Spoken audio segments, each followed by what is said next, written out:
Olá, tudo bem com você? Espero que você esteja bem, esteja na santa paz do Senhor. Estamos mais uma vez aqui no canal Palavra com Rose Gomes, trazendo mais esses episódios pela manhã, Café com Rose Gomes, trazendo assim uma mensagem para edificar o seu dia. E hoje eu quero falar com você sobre esse desejo que nós temos em nosso coração de crescermos, prosperarmos, e eu vou te falar que não é pecado, tá, minha amada irmã? Que você seja essa mulher que corre atrás dos seus sonhos, que confia que Deus está contigo. Às vezes você está começando esse início de ano preocupada com dívidas, preocupada aí com algum projeto que você quer colocar em andamento e que falta para você recursos, né?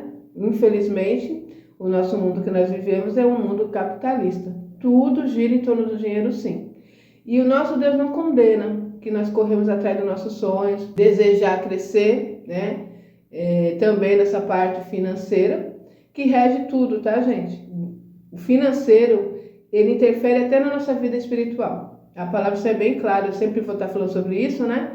Porque está na palavra. Buscar primeiro o reino dos céus e a justiça, e as demais coisas serão acrescentadas. O que Deus quer dizer com essa mensagem, com essa palavra, que é para nós nos preocuparmos em buscar as coisas do céu, buscar ter a presença dele, buscar fazer a sua vontade, renunciar ao mundo, andar no centro do seu querer.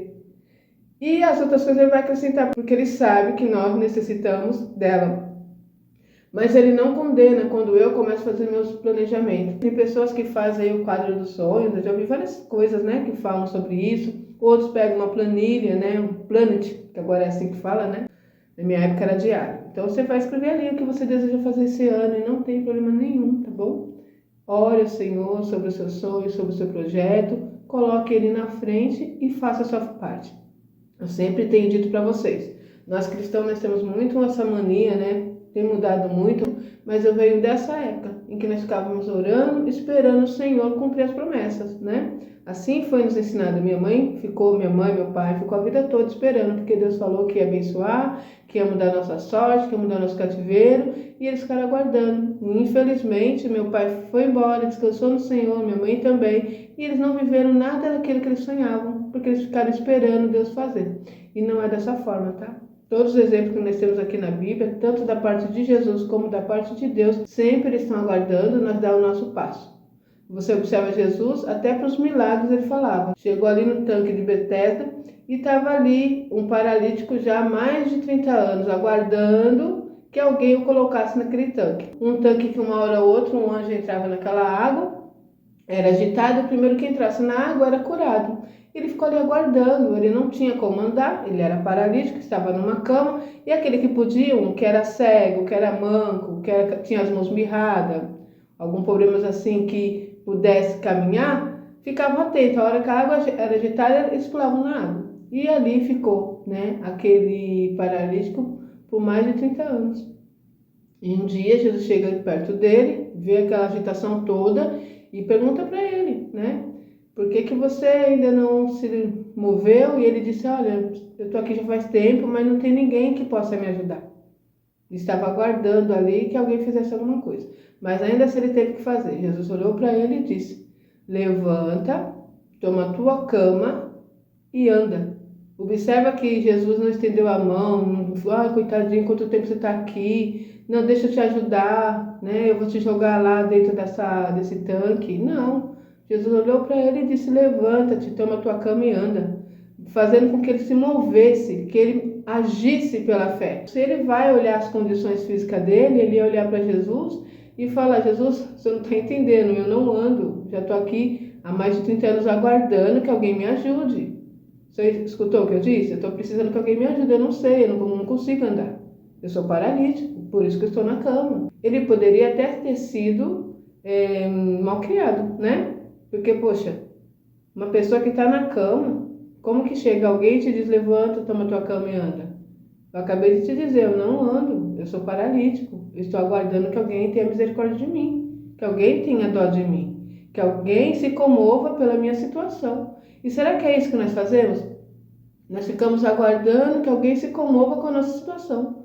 Quantas vezes ficamos murmurando, reclamando, choramingando, dizendo porque ninguém olha para mim, ninguém me dá valor, ninguém me ajuda. Eu estou mais de 30 anos deitada aqui nessa cama e ninguém me ajuda a entrar dentro desse poço, me jogar nessa água onde o anjo está ali agitando. Será que é isso que está acontecendo conosco? Nós temos que começar a refletir. Se você não fizer por você mesmo, ninguém fará. Entende? Deus quer fazer um milagre, Deus quer transformar a sua vida, mas você precisa agir. Se você ficar olhando a sua condição, você não age. Se você ficar olhando em torno de você, procurando que alguém estenda ali as mãos, procurando que alguém tenha compaixão de ti, você vai ficar aí, paralisada. Vai passar o tempo e daqui a pouco você está bem velhinha reclamando. Porque Deus falou que ia fazer, porque Deus me fez promessas, porque Deus falou que ia mudar minha história e nada aconteceu. Por que não aconteceu? Porque você não agiu. Então observe que quando Jesus chega perto daquela pessoa, daquele ser que estava ali, paralítico, há anos, aguardando que alguém olhasse por ele, que alguém tivesse misericórdia dele, Jesus olhou para ele e disse: levanta, toma tua cama e anda. E ele não ficou, porque eu não posso, porque ninguém me ajuda, porque ninguém tem dó de mim. Ele levantou, pegou a cama dele e andou. E ele recebeu o milagre. Será que é isso que está nos faltando? Será que é isso que nós temos que fazer perante a nossa situação que estamos passando? De repente você está aí triste porque perdeu alguém que você amava, porque alguém te traiu, foi embora, e não é fácil, são dores que passamos. E Jesus sabe disso. Ele mesmo disse: no mundo tereis aflições, tem de bom ânimo, eu venci. Então o que ele quer que você faça mediante essa situação é se mover. Tem um tempo, a palavra do Senhor diz, tem tempo de chorar, tem tempo de rir, não é? Tem tempo para todas as coisas na terra. Então há um tempo que de repente, como eu passei agora, né? Final de dezembro agora, dia 15, minha mãe partiu para o Senhor. E é fácil? Não é. Algumas vezes eu, meus filhos, principalmente nós, né? Minha mãe morava conosco. Então tudo aqui lembra ela. Então há momentos que nós temos dá aquela, meu Deus, minha mãe não está aqui. A gente olha, às vezes nos comenta assim, não é possível, né? Foi tão rápido. Um mês ela estava conosco, no outro mês ela estava enferma e no outro ela partiu. Então a gente sente falta, mas o que a gente vai fazer agora?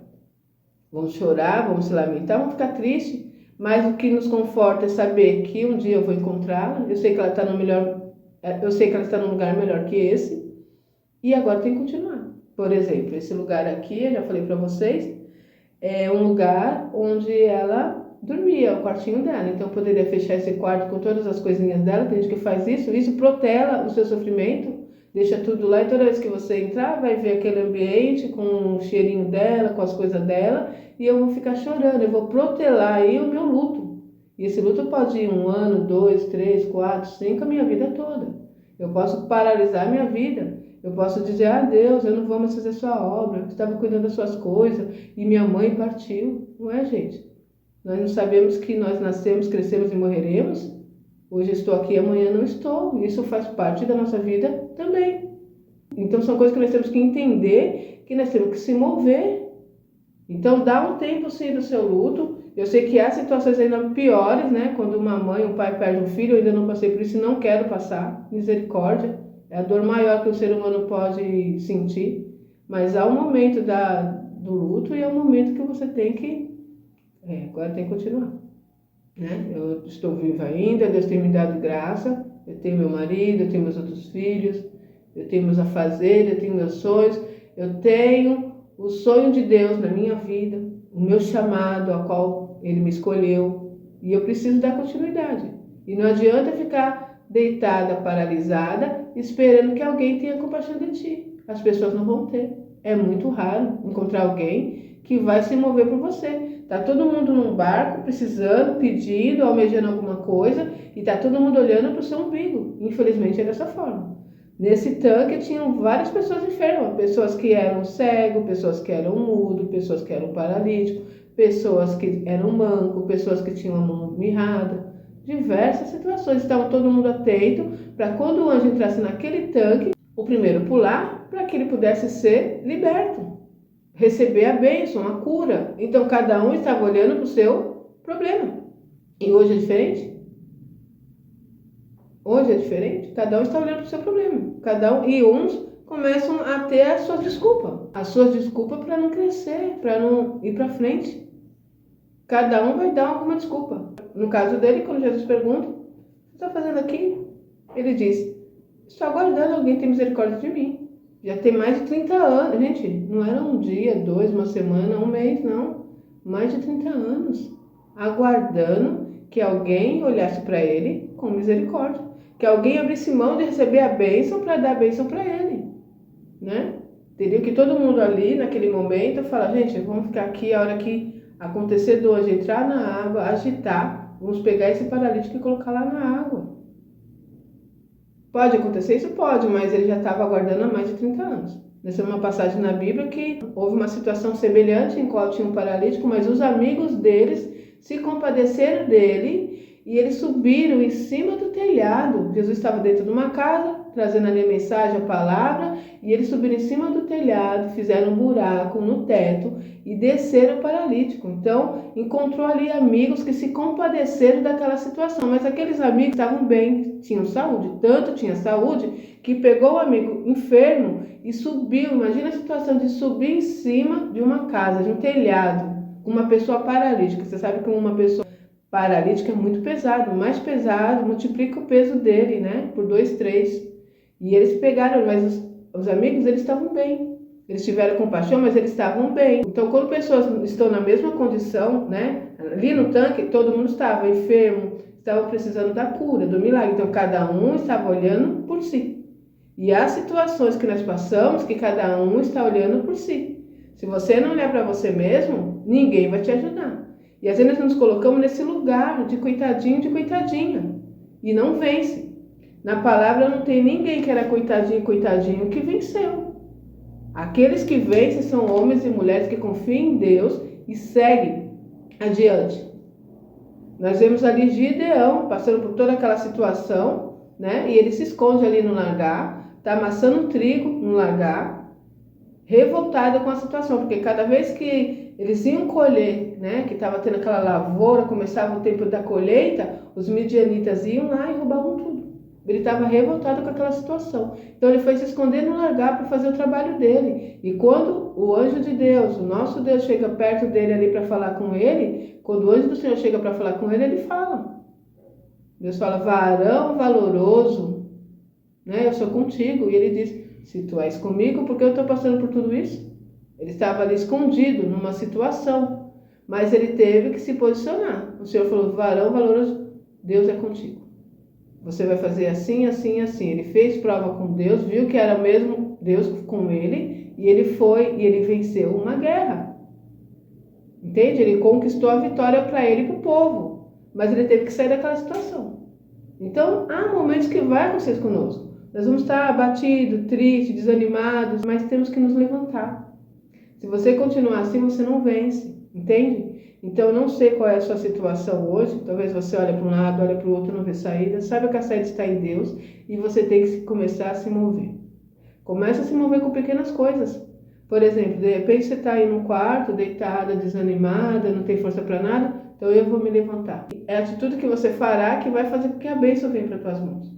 Se eu me prostrar e ficar aguardando, eu vou ficar lá 10, 20, 30 anos, até partir daqui e não vou receber a bênção. Entende? Então, você precisa se movimentar. Ah, alguém me machucou, alguém me feriu, alguém me traiu, alguém me roubou, alguém me desprezou, alguém levantou uma calúnia contra mim. E aí? Continua. Você vê José, né? José passou por toda essa situação. Deus mostrou para ele um sonho, qual ele ia ser exaltado. E após isso, o irmão jogou numa cisterna, tirou de perto do conforto, né, do seu lar, de perto de estar com seu pai. Foi vendido como escravo.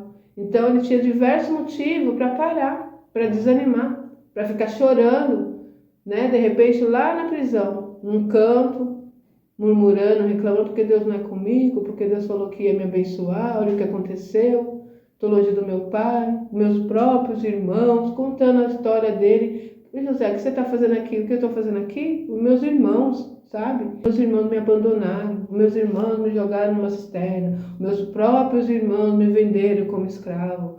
Oh, o que será de mim? Agora estou longe do meu pai. Deus não é comigo, Deus disse que ia fazer tal coisa, me deu um sonho, olha a minha situação, ele ia receber a bênção? Será que é isso que está nos impedindo de receber a bênção? Eu falo isso por experiência própria. Teve um período na minha vida que o que eu sabia fazer era murmurar, reclamar, maldizer, brigar com Deus, porque Deus não é comigo, porque olha a minha situação, porque para mim nada dá certo, porque ninguém me ajuda. Eu chorava tanto por isso, porque ninguém me ajuda, porque as pessoas só me desprezam. E enquanto eu fiquei assim, eu continuei na mesma situação, cada vez mais indo para o fundo do poço. Quando eu entendi que quem me ama, quem cuida de mim, quem está comigo é o meu Deus, que eu preciso me posicionar, que eu preciso entender o que está acontecendo comigo, e aí Deus foi abrindo a minha visão, eu fui orando, fui pedindo o que está acontecendo, Deus foi mostrando que tinha coisas espirituais, eu tive que me levantar, me posicionar, comecei a ler a palavra, comecei a conhecer quem é Deus, comecei a conhecer como Deus age, como Jesus age, comecei a colocar a palavra de Deus em prática na minha vida, deixei de ser religiosa, deixei de cumprir rituais, deixei de ouvir o que os outros falavam, o que os outros pensavam, e minha vida começou a andar. Já cheguei na plenitude do que eu sonho? Não, mas eu já vi minha vida andar. Eu nasci, meus pais eram cristãos e a vida dos meus pais era uma vida parada, raquítica, miserável, escassa, onde eles falavam que Deus era grande, que Deus era poderoso, que Deus fez isso, aquilo, os milagres que Deus fez, que Jesus fez, e nossa vida era parada. Quando eu comecei a ter consciência disso, lá para os meus 18, 19 anos, eu comecei a pensar, ué, alguma coisa está errada. A palavra de Jesus, eu vim para que tenha vida e vida em abundância. Olhava para a nossa vida não era abundante. Comecei a ver, eu posso todas as coisas naquele que me fortalece. E nós não podíamos nada, era cada vez mais enfraquecidos. Entende? E aí eu comecei a buscar. Então é dessa forma. Será que você está aí paralisada, aguardando que alguém tenha misericórdia de ti? Aguardando que alguém veja a sua situação e te ajude a ser jogado dentro desse poço, onde haverá um milagre? Vamos se levantar na presença do Senhor? Saiba que Deus é contigo. Ele quer mudar a sua história, mas você precisa fazer a sua parte. Você se movimenta, você coloca o pé, tem um ditado que fala isso, você coloca o pé e Deus coloca para você um solo, para você se apoiar. Entende? Coloca o pé, vem para você o solo, o caminho. E aí você começa a caminhar, e Deus começa a agir, mudar a sua história, tá bom? É isso, bora se levantar, mulher, Deus é contigo, Ele quer mudar a sua história, e os sonhos que estão no seu coração, que você olha, é um sonho grande, né? Incapaz de realizá-lo, saiba que vem de Deus, pois o nosso Deus, Ele é dono de todas as coisas, Ele é dono do ouro, é dono da prata, Ele abre porta onde não tem porta, Ele tira a água da rocha. O nosso Deus não mudou, Ele vai mudar a sua história, mas necessário é que você deixe de ser coitadinho, coitadinha, pare de esperar que alguém tenha misericórdia de ti, porque quem tem misericórdia de você é você mesmo e o Deus a quem você serve, mas Ele só vai agir quando você se posicionar. Ele quer mudar a sua história. Amém? Que essa mensagem entre dentro do seu coração e produza bons frutos. Em nome de Jesus. Amém. Até o próximo vídeo, se Deus quiser.